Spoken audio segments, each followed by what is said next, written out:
Paul in the US writes, I was a double major in college, history and applied music in voice, which sounds very interesting. While lamenting the obscurity of hundreds of operas in the 1800 to 1850 era, one of my professors said, did you ever think those operas were obscure for a very sound reason, that they weren't very good? After listening to Opera Rara's works by Mercadante, Mayr, Meyerbeer and others, I can see how wrong my professor is. There we go, was rather. My question is probably an obvious one, but what criteria do you use to decide which operas to record?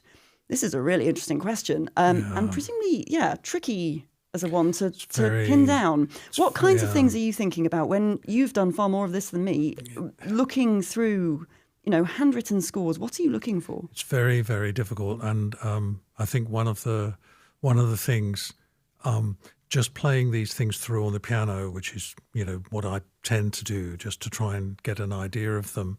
Verdi, who knew a thing or two about opera composing, said once, he said, a good opera composer has to know when not to write music. It's this idea that actually when you're playing through an opera score and you hear loads of beautiful music, that doesn't necessarily mean that it's a great opera because it's got beautiful music in it, because that music might be crowding out the drama or anything. So to get an idea of an opera is extremely difficult, and it's something which is a constant back and forth between all the members of the Opera Rara team, really. And particularly, recently with Carlo Rizzi, it's a fundamental sort of backwards and forwards about this, because we're making a huge decision about this, and it can't be just on the basis that we may like it. We've got to be sure.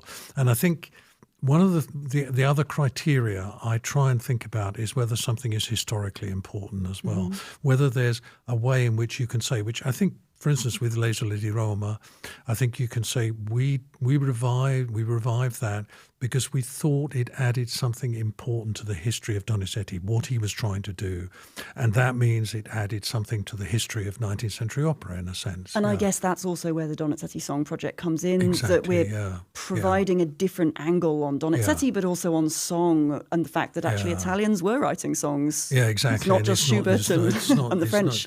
Exactly. So it's the hardest thing we do, and it's not one person doing it. But I think the earlier part of the question is absolutely right. You should never ask why an opera failed. That was the normal thing that operas did. I mean, new operas were the currency of the day. So you can't keep everything, and in some ways it's a much more healthy environment if you think of it's just the new. It's we have to think of it more like film or even television or streaming services now, that we're used to new things. And then, some people might like to watch old, vintage films or whatever, but actually... But fundamentally it's about new production, and that's what opera was. Really interesting. Thanks, Paul.